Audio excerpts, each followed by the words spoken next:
You look at your life and see a graveyard, a guitar with 2 broken strings that you swore you'd master, a Udemy course on web development frozen at 34% complete, a novel that died on page 47, a business idea you were obsessed with for 3 weeks before it evaporated like steam.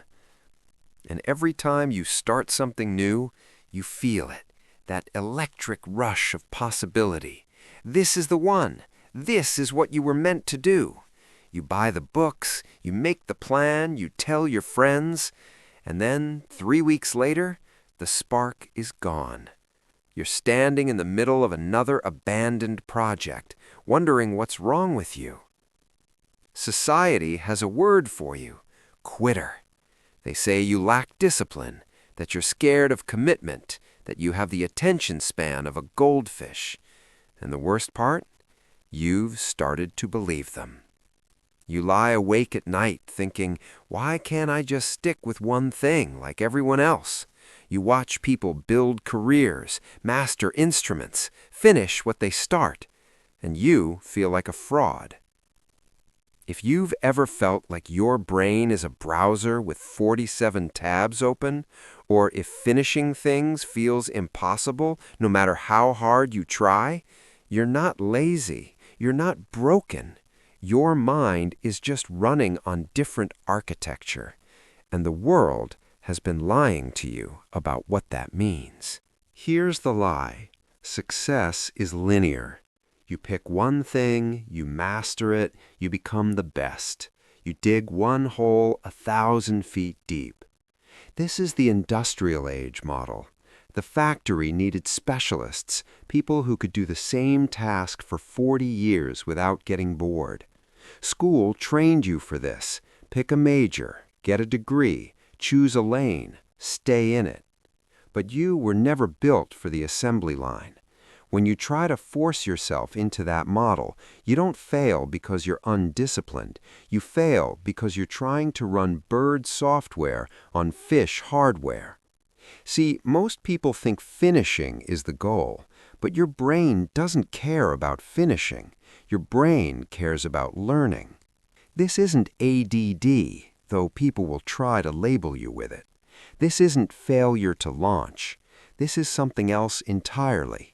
Psychologist Barbara Sher called it the scanner mind. You're not built to go deep, you're built to go wide. You're a mental explorer, and explorers don't stay in one place. They map new territory, find the treasure, and move on. The problem is, society keeps telling you to build a house and never leave.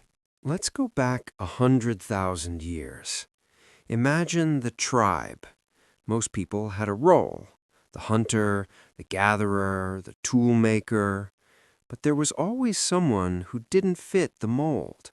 Someone who watched the hunter, learned the technique, then got bored and went to help the gatherer, then tried their hand at tool making, then noticed patterns in the weather.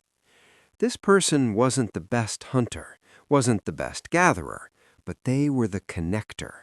They saw how hunting techniques could improve gathering, how tool-making could learn from weather patterns. They were the bridge between domains, the cross-pollinator of ideas. That's you. You're not a specialist. You're a synthesizer. Here's what's happening in your brain. When you start something new, your dopamine system floods you with reward because your brain isn't motivated by completion. It's motivated by novelty and pattern recognition.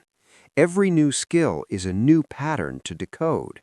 And once you crack the code, once you understand the fundamental structure, your brain has learned what it needs to learn.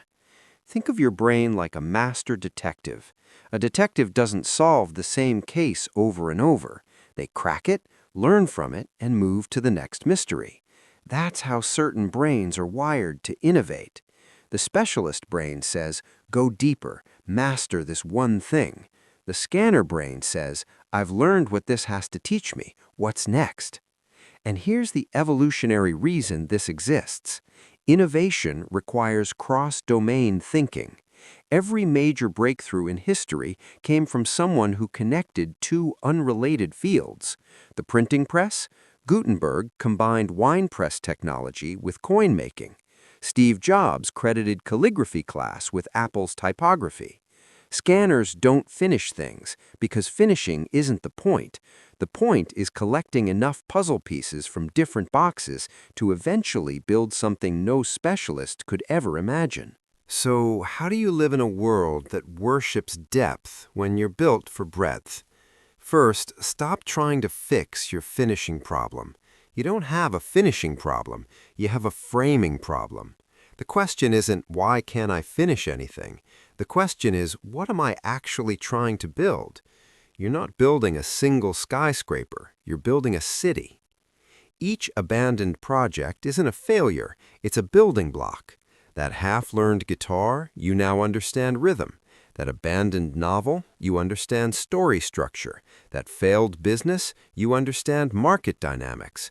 You're not wasting time, you're gathering materials.